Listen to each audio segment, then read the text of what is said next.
I rigged the 2022 World Cup and messed up.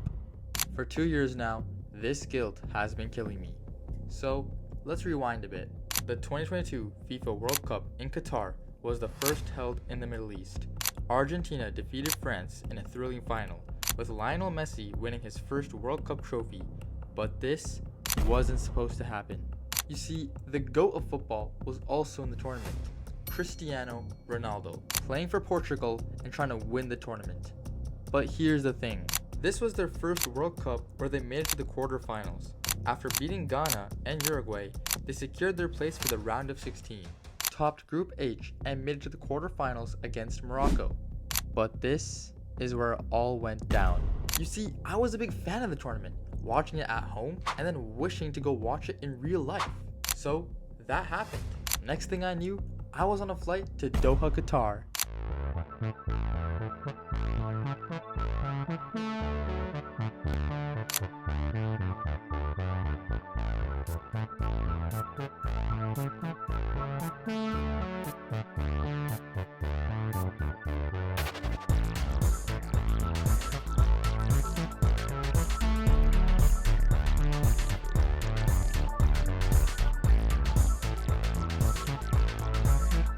You see, I arrived a few days before the Morocco vs Portugal match, so I thought I had some fun in Qatar. It was great.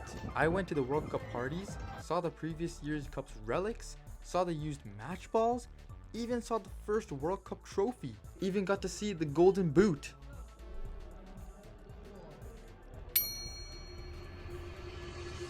But this is where the downfall started. It was the day of the match. Portugal about to face Morocco. Now you're probably wondering, why is this match so important? Well, it's important because of the stadium. You see, the match was held at the Great Al Tumama Stadium at Block 331 in Doha, the same stadium where I had some quote-unquote privilege. Now, not to dive into too much detail, but long story short, if I wanted to see a stadium, I could see it before the match starts.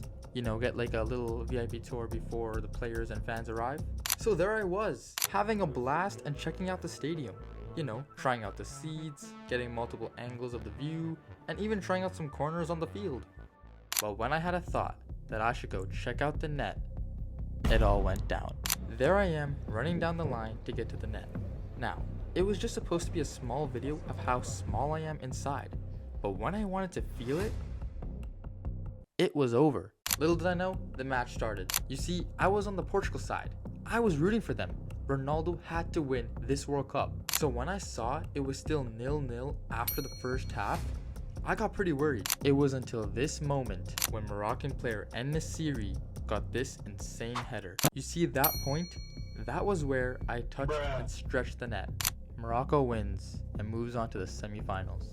Only if I didn't stretch the net, then maybe, just maybe, that match could have went into penalties. And as we know, Cristiano Ronaldo, the best penalty taker ever, could have brought us into the semifinals, into versing France and then Argentina, then winning the World Cup. When I realized this after the final and taking a step back to analyze everything, I realized I changed the whole tournament. So after my mistake, I thought I'd stay silent, you know, hoping no one would find out. But 2 years later, you're seeing this video.